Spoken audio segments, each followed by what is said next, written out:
Bon matin tout le monde, bienvenue en ce 13 juin 2021. J'espère que tout le monde est en forme ce matin. On a passé une bonne journée hier, il faisait beau. Qu'on puisse être reconnaissant ce matin envers le Seigneur pour ses bontés, pour tout ce qu'il nous donne. On va commencer par un mot de prière. Seigneur Dieu Tout-Puissant, je te prie Seigneur pour ton Église. Je prie Seigneur que ton Saint-Esprit vienne visiter ton Église ce matin. Vienne visiter ton Église comme jamais Seigneur. Et que Seigneur, que tu puisses ranimer en chaque cœur, en chaque personne, ce que tu as donné pour l'édification de l'Église, pour l'édification du corps de Christ. Que tout don ce matin que tu as donné au milieu de ton Église, pour le perfectionnement des saints, soit manifesté par ton Saint-Esprit. Nous croyons, et je crois ce matin, Père, que tu veux ramener toutes choses à l'obéissance de ta parole, dans le nom puissant du Seigneur Jésus-Christ. Puisses-tu délivrer ton peuple ce matin, délivrer ton peuple du contrôle des hommes, de la manipulation des hommes, de la philosophie des hommes, de la sorcellerie qui rôde autour de ton Église, des ténèbres qui ne cessent de tromper ton Église. Père, dans le nom puissant de Jésus-Christ, étends ta main, et qu'il se fasse par ta main toute puissance, des délivrances et des guérisons, de cœur et physiquement également, Père. Au nom de Jésus, Amen et Amen. On va commencer par les chants, on va louer le Seigneur ensemble. Qui veut se rapprocher de la nouvelle Jérusalem? Alléluia. La Jérusalem céleste, une nouvelle terre. Alléluia. Les nouveaux cieux. Il nous est préparé, et cela vient bientôt, frères et sœurs. Alléluia. Je veux me rapprocher de la nouvelle Jérusalem. Je veux me rapprocher de la nouvelle Jérusalem. Cité du Dieu vivant et véritable, pour qui je vis, pour qui je sais. Je veux me rapprocher de la nouvelle Jérusalem. Je veux me rapprocher de la nouvelle Jérusalem. De la ville du grand roi, cité fidèle, descend du ciel. Je veux me rapprocher de la nouvelle Jérusalem. Je veux me rapprocher de la nouvelle Jérusalem. Des myriades d'anges qui font la fête dans la ville du grand roi. Je veux me rapprocher de la nouvelle Jérusalem. Je veux me rapprocher de la nouvelle Jérusalem. De la ville du grand roi, cité fidèle, descend du ciel. Oh, je veux me rapprocher de la nouvelle Jérusalem. Je veux me rapprocher de la nouvelle Jérusalem. Des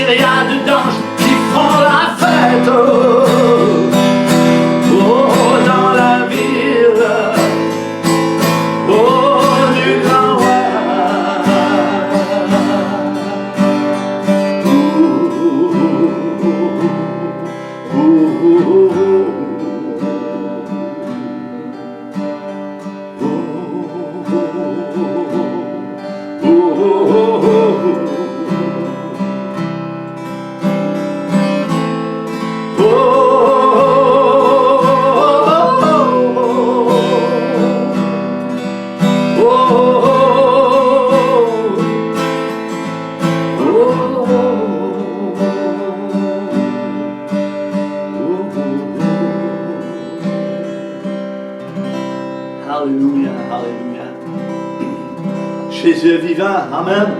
On chante ensemble. Jésus est vivant. Alléluia.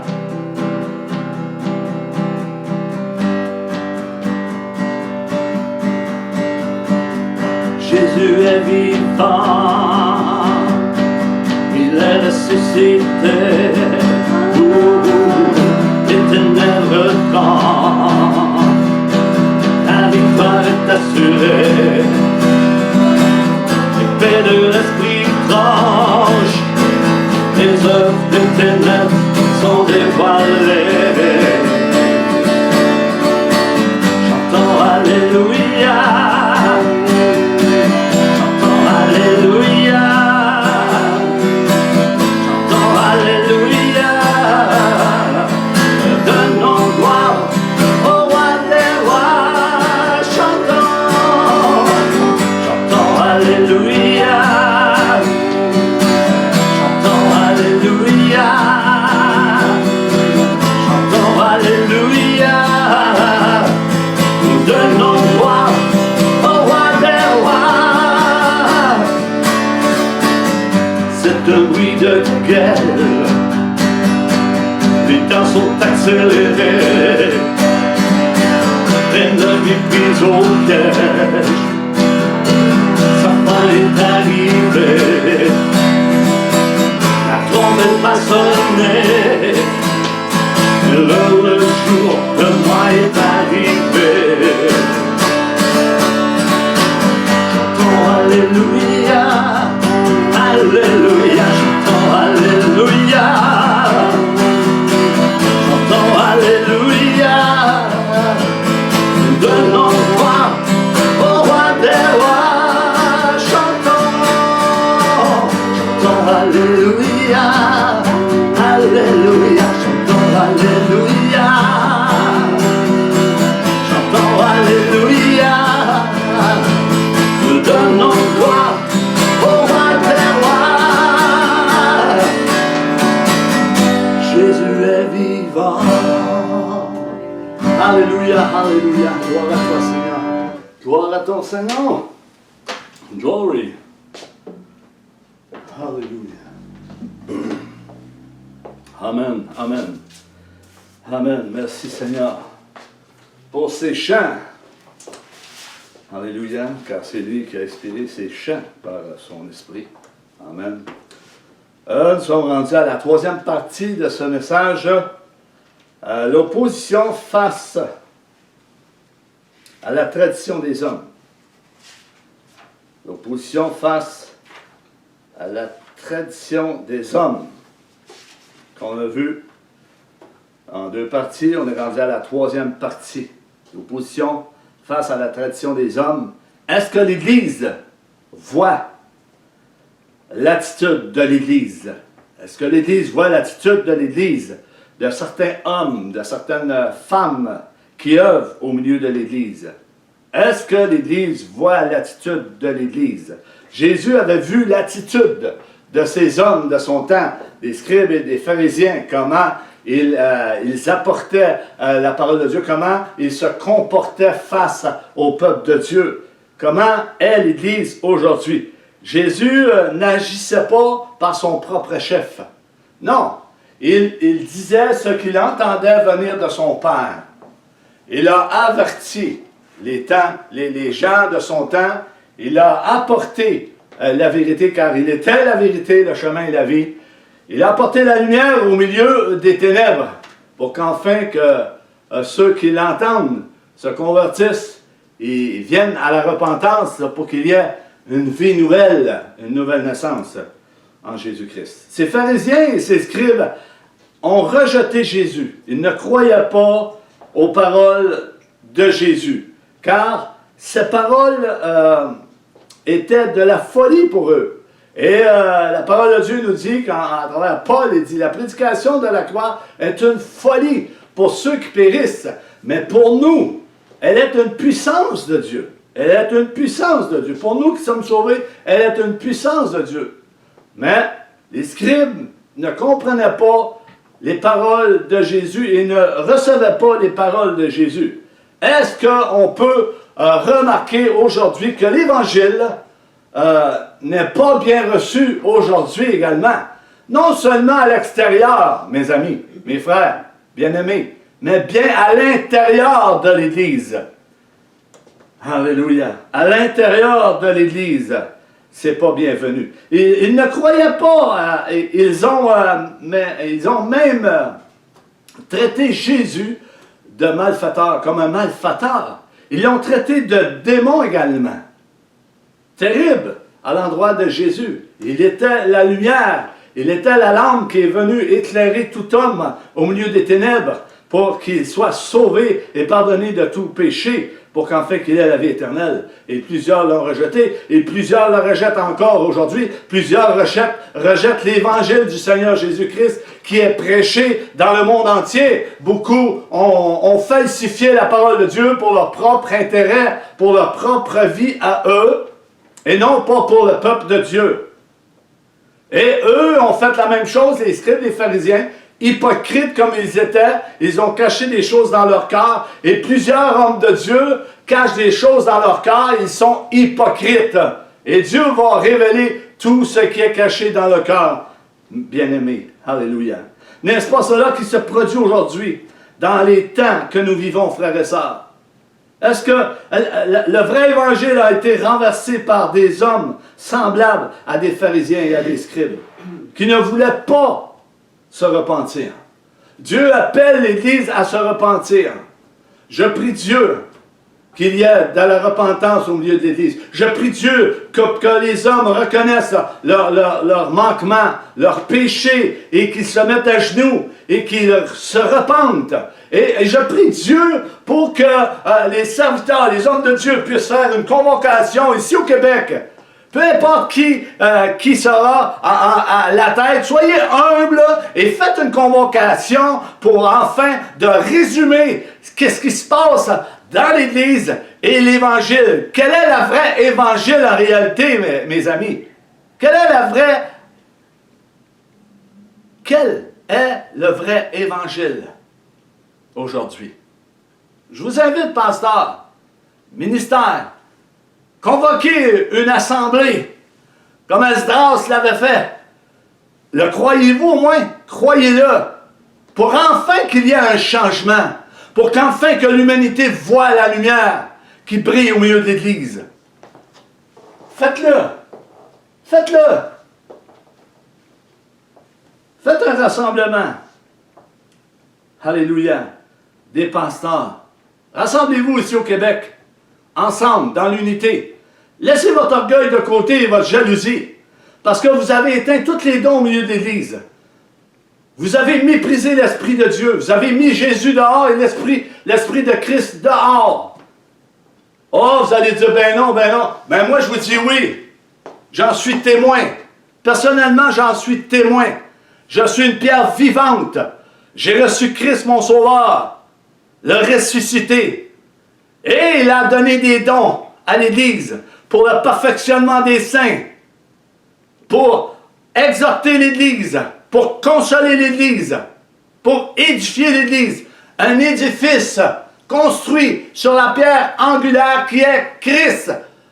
Votre fondement n'est pas bon. Faites un rassemblement. Faites un dénombrement comme Esdras a dit. Rassemblez-vous les pasteurs au Québec et on va regarder la parole ensemble, qu'est-ce qu'elle dit réellement. Et arrêtez de la diluer. Apportez la vraie parole.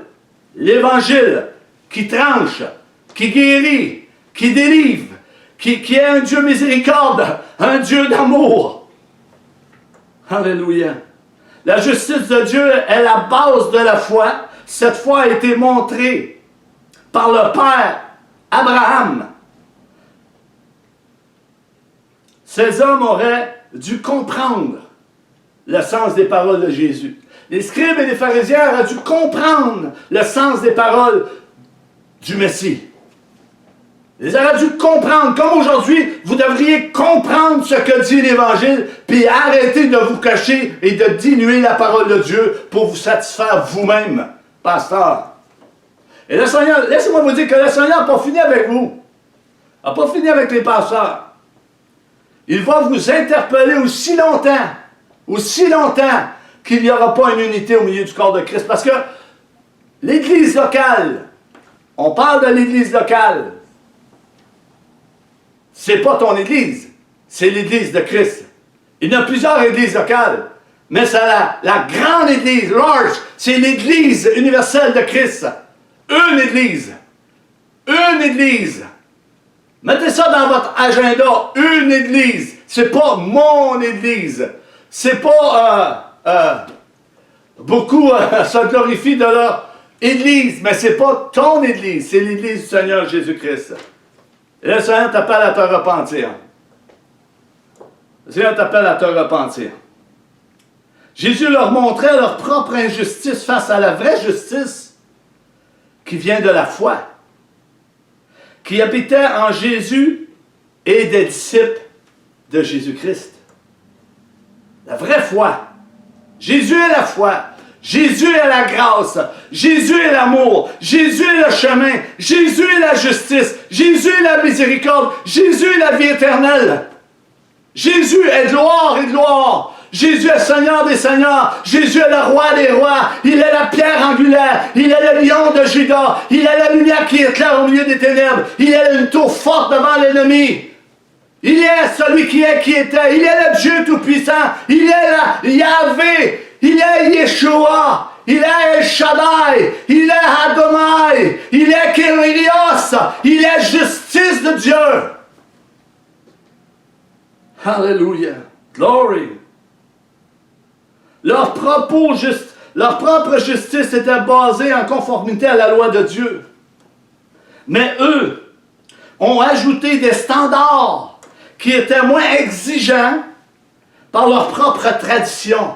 Ils ont ajouté des standards qui étaient plus faciles pour se détourner de la loi de Dieu, de la vraie parole, autrement dit. Aujourd'hui, de même, ils mettent leurs propres standards. L'Évangile devient de plus en plus facile. Ils ont adouci l'Évangile. Ils ont dilué l'Évangile. Ils ont enlevé des paroles, des phrases qui sont écrites. Ils les ont cachées. Ils ont caché injustement la vérité captive en eux. Des orgueilleux, des jaloux, comme des scribes, des pharisiens. Vous allez peut-être trouver des paroles dures ce matin, mais c'est la réalité, frères et sœurs, que chacun de nous s'examine soi-même. Examine son cœur s'il est droit devant Dieu, face à la parole de Dieu. Et repentons-nous, et unissons-nous par la grâce qui nous a été faite, un don ineffable, un don gratuit de Dieu. Unissons-nous. Dieu n'a pas apporté seulement des paroles faciles et douces, frères et sœurs. C'est un Dieu sévère également. C'est un Dieu qui va châtier son enfant. S'il châtie son enfant pour un peu de temps, c'est parce qu'il l'aime. Il veut le ramener à la maison. Parce qu'il s'est égaré du chemin, du droit chemin, du chemin resserré qui mène à la vie éternelle. C'est un Dieu juste. Et il va rendre son jugement. Et son jugement est juste, frères et sœurs. Je vois des fois sur les réseaux sociaux, Dieu ne juge pas. Mais je ne sais pas quelle parole tu lis, là. Ben Dieu juge. Il va juger l'humanité. Il va juger les vivants et les morts. Il va juger son Église. Il va éprouver son Église. Je ne sais pas quelle parole vous lisez. Alléluia. Les scribes et les pharisiens se reposaient sur leur propre effort et leur propre justice, par leur propre tradition qui était tout à fait charnelle et non spirituelle. Ils ne pouvaient pas comprendre les paroles de Jésus, mais ils devaient les comprendre. Certains devaient les comprendre, comme aujourd'hui.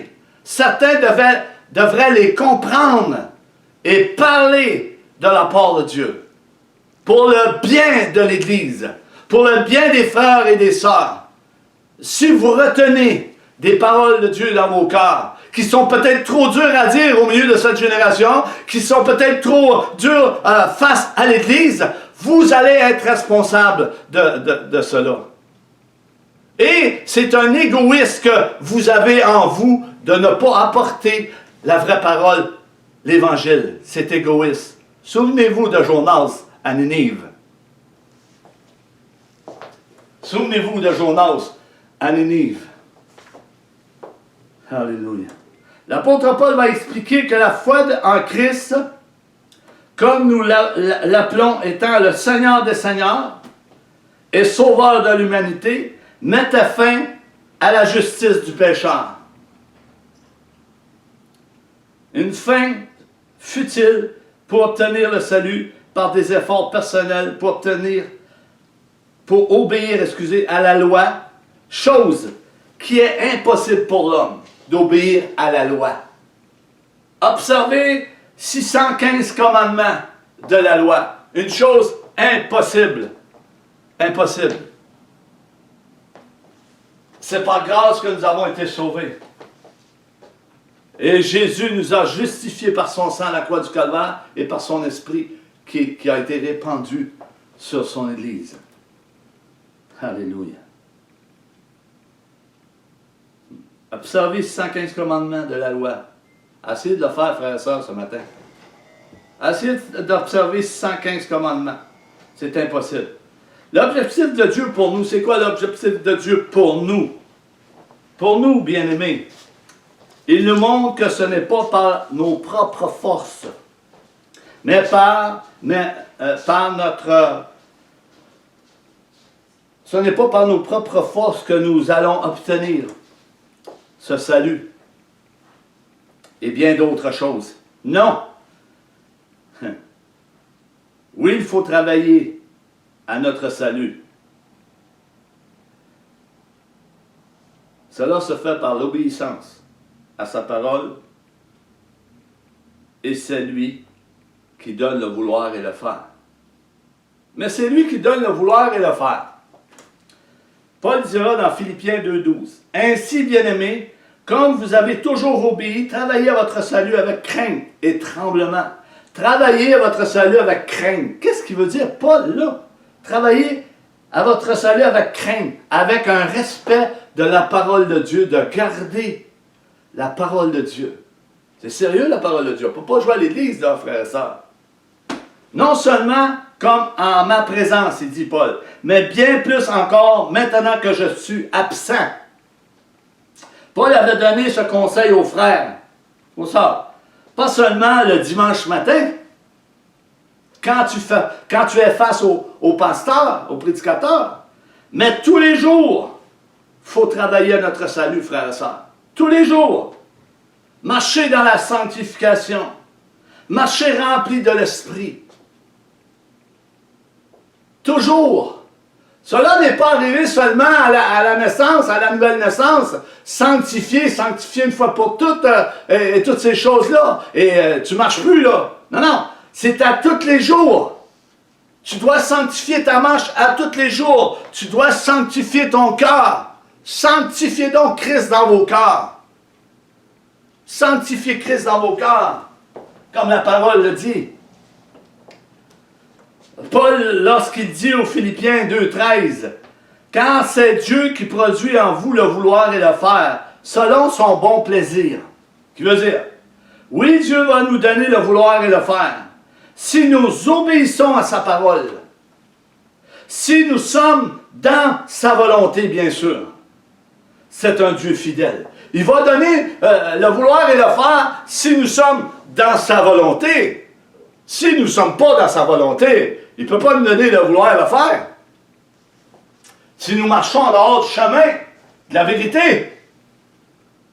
Jésus dira dans l'évangile de Luc 6,46, « Pourquoi m'appelez-vous Seigneur, Seigneur, et ne faites-vous pas ce que je vous dis, ce que je dis? » Mettre sa parole en pratique. Je vais te donner le vouloir et le faire. C'est comme si tu prendrais un ouvrier, puis le surintendant, il est là, il lui donne un coffre, il est plein d'outils, et tu as tout pour le faire, pour faire ton travail. Je t'ai tout donné pour faire ton travail. Et l'ouvrier, il est là, puis il fait rien pendant toute la journée. Ben pourtant, le surintendant, il a donné tout pour faire son ouvrage. Mais il n'a pas voulu. Il n'a pas voulu faire son travail. Le Seigneur donne le vouloir et le faire à ceux qui lui obéissent, à ceux qui le reconnaissent, à ceux qui ont la crainte de Dieu, le respect de la parole de Dieu, et qui sont sanctifiés, et qui sont nés de nouveau, et qui aiment le Seigneur, et qui savent qu'ils vont souffrir comme Christ a souffert, marcher dans les pas de Christ. Marcher dans les pas de Christ. C'est tout simplement par la foi. Il faut marcher par la foi. C'est la foi seule qui sauve le pécheur de toute iniquité. Tout comme l'apôtre Paul l'enseigne au verset 4 du chapitre 10 de l'Épître aux Romains. Écoutez bien cette parole, bien-aimés. Écoutez bien. Car Christ est la fin de la loi pour la justification de tous ceux qui croient. Je le répète car c'est très important que l'on comprenne cette phrase. Je vais répéter cette phrase. Car Christ est la fin de la loi pour la justification de tous ceux qui croient en Jésus. Jésus a accompli ce qu'il avait été annoncé le concernant. Lui, à travers les Écritures. C'est lui, Jésus, qui rend témoignage des Écritures, frères et sœurs. Excusez, prends une gorgée, j'ai...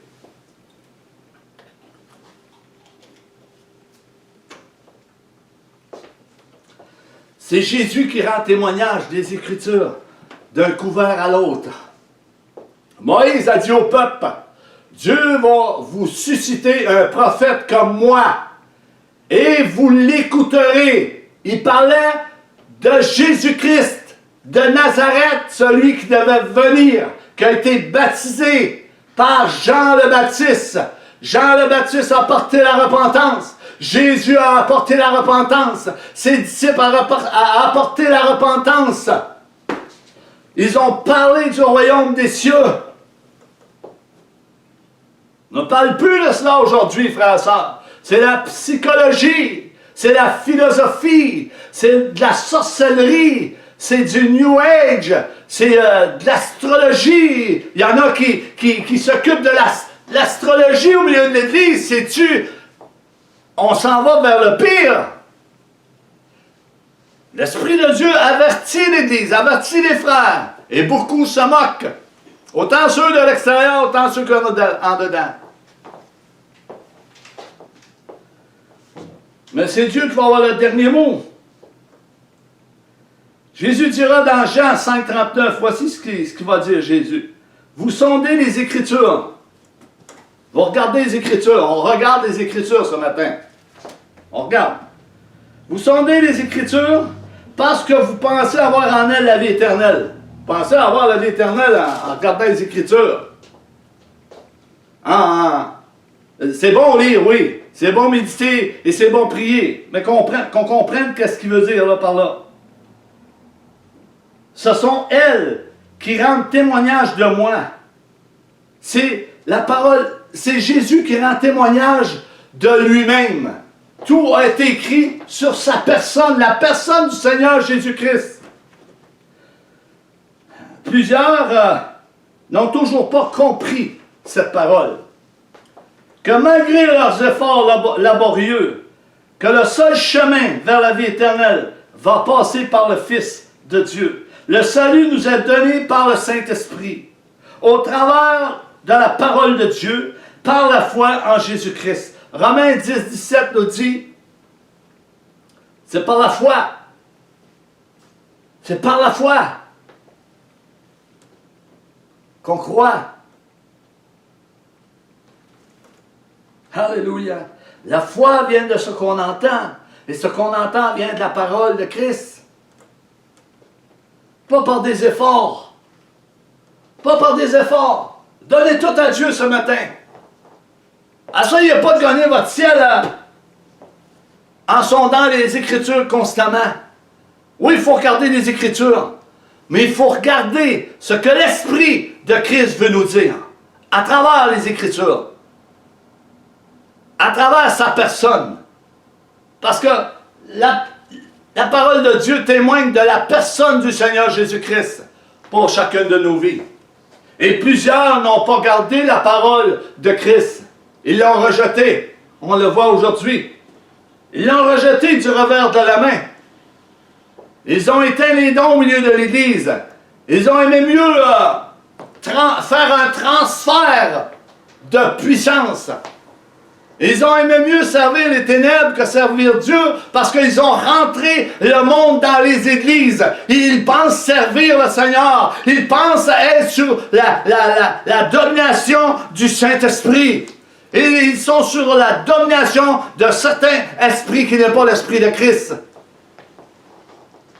Début de ma vie chrétienne, je prêchais, je disais aux frères, il faut faire attention parce que l'esprit de Satan et de Christ viennent beaucoup très proches. Il est dur à discerner. Il faut discerner. Il y a beaucoup de pasteurs qui ne discernent pas rien. Demandez à Dieu le discernement. Demandez à Dieu le discernement. Cette nuit, je peux vous dire quelque chose. J'ai été réveillé par le Seigneur et il me dit que c'est écrit dans l'Apocalypse qu'il n'y aura plus de délai. Dieu est patient. Dieu il a un délai. Mais là, il me dit cette nuit, il n'y aura plus de délai à la 7e trompette. À la 7e trompette, Dieu va dévoiler son mystère. Un mystère de toute éternité. Au milieu de son Église, premièrement. Parce que l'Église, elle s'est mêlée avec le monde. Elle ne suit plus nécessairement l'Esprit de Christ, elle suit l'Esprit du monde. Elle a été séduite. Plusieurs ont été séduits. Ça a commencé par les pasteurs, les pauvres pasteurs. Je reconnais qu'ils sont plus vulnérables que bien des autres. Parce que l'ennemi veut détruire l'Église. L'ennemi veut détruire les couples. C'est son travail. Mais nous sommes plus que vainqueurs dans le nom de Jésus. Il faut apporter la parole de Dieu, la vraie évangile. Et l'ennemi fuira loin de vous. Alléluia. Il fuira loin de vous. Parce que c'est une parole qui tranche. Une parole de vérité. C'est le chemin de la vie. C'est la résurrection, alléluia. C'est la mort, alléluia. Glory. Gloire à toi, Seigneur. Il n'y aura plus de délai. Il faut aller voir dans Apocalypse 10 et le lire. Lisez-le attentivement. Regardez très bien. Il parle des 7 tonnerres. Une autre révélation, un réma, les 7 tonnerres. Il y a quelque chose de caché là-dessus, je l'ai apporté à un moment donné. Mais il faut comprendre que ces 7 tonnerres, un réma révélé par l'Esprit de Dieu, des choses cachées. Il dit, écris pas. Il dit, alors, je n'écris pas qu'est-ce que je t'ai montré, qu'est-ce que je t'ai dit. Il ne dit pas ça pour rien. Il va le dévoiler dans les temps que Dieu va choisir. Et là, il n'y aura plus de délai. Ils vont avoir entendu l'Évangile par toute la terre. Il n'y aura plus de délai. Dieu va envoyer sa colère sur les rebelles, sur les incrédules.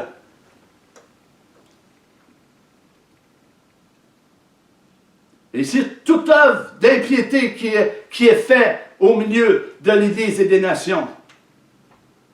Il y a une décadence hypocrite de certains enseignants qui trompent le peuple de Dieu pour leur propre statut, en dérobant le peuple de Dieu en parole et par des actions mauvaises, tout comme le faisaient les scribes et les pharisiens.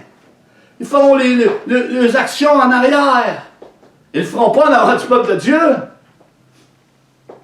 Ils mentent. Ils cachent des choses. Dites la vérité dans vos cœurs. L'apôtre Paul dit, dites la vérité dans la porte de vos cœurs. Vous savez qu'aucun menteur va hériter du royaume des cieux. Aucun adultère va hériter du royaume des cieux. Aucun voleur va hériter du royaume des cieux. Aucun infamie va hériter du royaume des cieux. Aucun calomniateur va hériter du royaume des cieux. Aucun qui pratique la débauche va hériter du royaume des cieux. Et ceux qui forniquent n'hériteront pas du royaume des cieux. Tous ceux qui vivent en concubinage n'hériteront pas du royaume des cieux. Tous ceux qui déluent la parole de Dieu n'hériteront pas du royaume des cieux, parce que tu ne retrancheras pas rien de la parole de Dieu, tu vas le dire parfaitement comme qu'elle dit. Là, je suis sorti du message. Gloire à Dieu.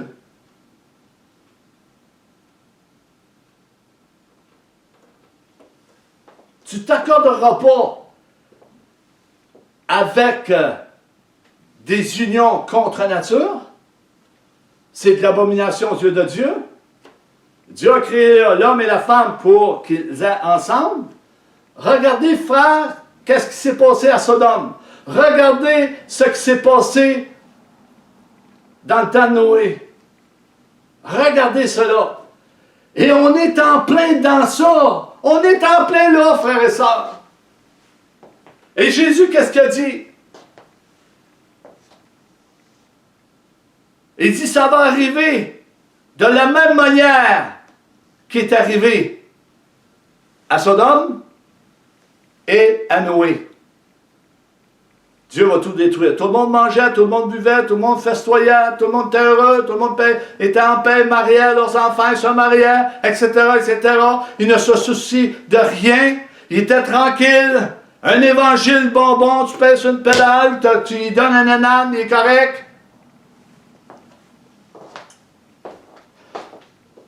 Revenez à votre bon sens, Église. Revenez à votre bon sens. Revenez à votre premier amour. Il faut que nous revenions à notre premier amour, Église.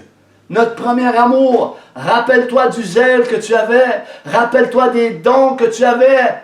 Tu n'as pas obéi à Dieu, tu as obéi à l'homme. Parce que là, c'est l'homme qui t'a arrêté. Vous couriez bien, Paul dit. Vous couriez vers la carrière avec foi, avec hardiesse. Vous couriez bien. Qui vous a arrêté? Cela ne vient pas de celui qui vous a appelé. Cela vient du malin qui vous a arrêté. Et le malin va se servir des hommes dans leur cœur pour lui dire des choses, pour arrêter l'œuvre de Dieu. Mais toutes ces choses font partie du plan de Dieu, frère et sœurs. Dieu est en contrôle de tout. C'est merveilleux. C'est merveilleux quand on le voit, on regarde et on discerne les choses alentour, on le voit. C'est glorieux. Moi, je dis, viens, Seigneur Jésus. Ne tarde pas, viens, et que tout s'accomplisse. Que cette pandémie est permise par Dieu. Que ça s'accomplisse. Alléluia. Et il y a d'autres choses qui viennent, qui vont être plus souffrants que ça, mes amis. Est-ce que tu vas passer l'épreuve? Est-ce que tu vas tenir jusqu'au bout?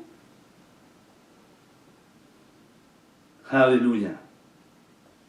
Plusieurs n'aimeront pas entendre de telles paroles ce matin, de tels messages. Je suis conscient de cela. Plusieurs n'aimeront pas entendre. Parce qu'ils ont été formés dans cet évangile de douceur, de toutes sortes de paroles, de bien-être, de richesse, de cupidité, de fortune.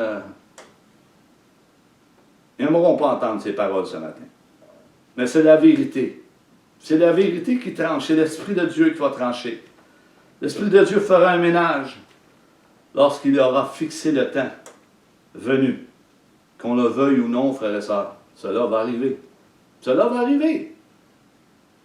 Cette nuit, ce que j'ai eu par l'Esprit dit, il n'y aura plus de délai. Qu'est-ce qu'il veut dire, Seigneur? Par là, j'étais là dans le livre, j'ai dit, qu'est-ce qu'il veut dire, Seigneur? Il n'y aura plus de délai. Ce que Dieu a dit, depuis des siècles, va s'accomplir. C'est un Dieu patient. Il n'y aura plus de délai. Parce que le mystère de Dieu va s'accomplir. Tout ce que les prophètes avaient dit, en partant de la Genèse jusqu'à dans les Apocalypse, va s'accomplir. Bien-aimé. Tout. Alléluia. N'attendez pas d'être devant le trône blanc, devant le trône où il y aura le jugement de Dieu pour vous détourner de vos mauvaises voies. N'attendez pas cela, frères et sœurs.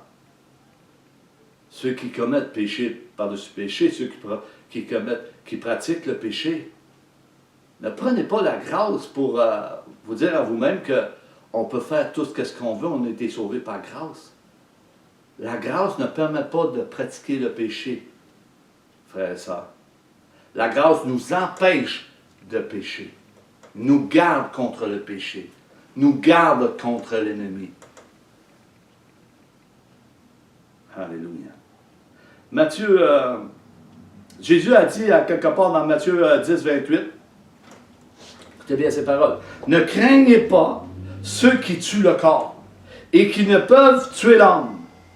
Craignez plutôt celui qui peut faire périr l'âme et le corps dans la géhenne.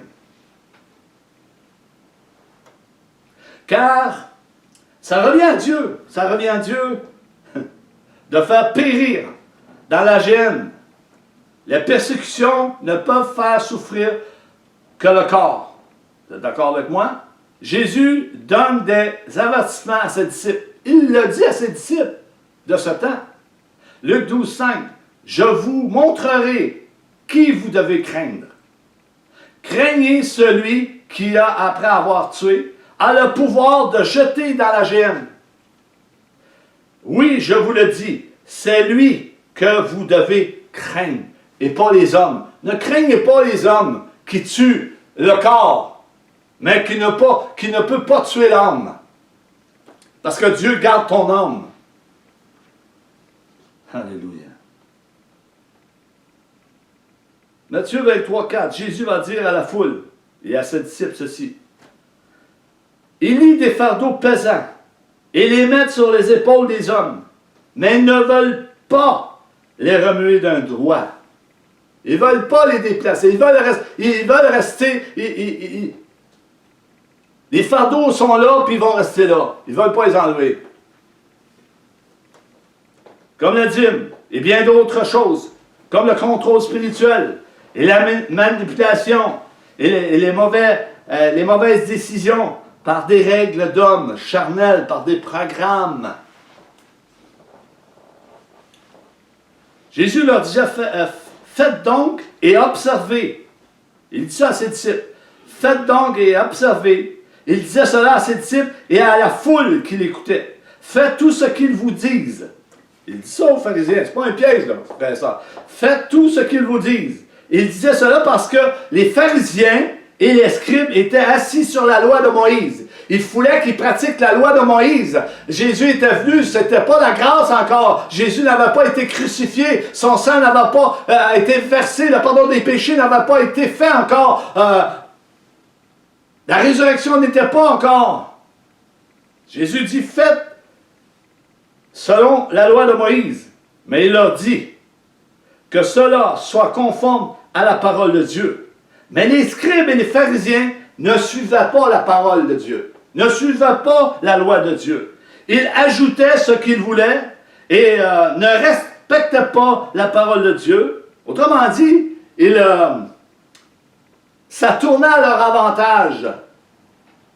Ils ne respectaient pas la loi de Dieu, puis ça tournait à leur avantage parce qu'ils trompaient le peuple de Dieu avec leur standard et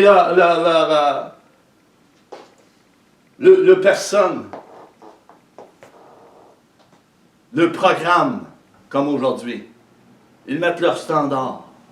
Ils ne suivent pas réellement l'évangile du Seigneur Jésus-Christ. Ils ne suivent pas la grâce du Seigneur Jésus-Christ. Ils ne suivent pas réellement la résurrection. Vous n'avez pas résisté jusqu'au sang encore. Vous n'êtes pas allé jusqu'à la croix encore, peuple de Dieu. Le Seigneur nous appelle à aller jusqu'à la croix, jusqu'au sang. Vous n'avez pas résisté jusqu'au sang, jusqu'à la mort, jusqu'à la crucifixion, dans votre être, dans vos personnes, crucifiées avec Christ, dans les lieux célestes. Vous n'avez pas résisté jusque-là. Pourquoi? Parce que c'est trop souffrant. C'est souffrant. Christ dit, si j'ai souffert, vous allez souffrir comme moi. J'ai passé par un baptême de souffrance et vous allez passer par ce baptême de souffrance. Qui veut passer par ce baptême de souffrance? Il faut passer par là, frères et sœurs, pour avoir la vie éternelle. Qui veut être des Paul? Paul de Tarse. Il n'y en a pas beaucoup qui veulent être des Paul de Tarse. Il a été lapidé, il a été mis en prison, il a connu le fouet, le mépris, il est dans la disette comme dans l'abondance, en naufrage, etc. C'est rien ce que l'Église vit aujourd'hui. Il faut que l'Église se réveille. Il faut qu'il y ait des hommes qui se lèvent. Si tu le sais, lève-toi. Et travaille pour ton salut. Alléluia. Car ils étaient prompts à imposer des fardeaux pesants sur les épaules du peuple par leur hypocrisie.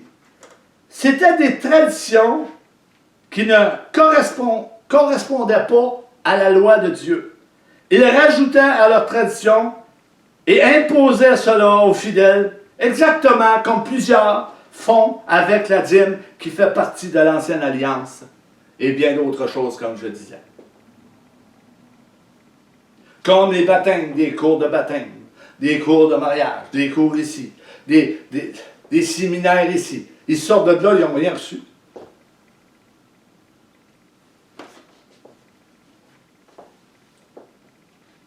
C'est triste de voir ça. Jésus condamna ouvertement cette forme de légalisme. Jésus condamna ouvertement cette forme de légalisme.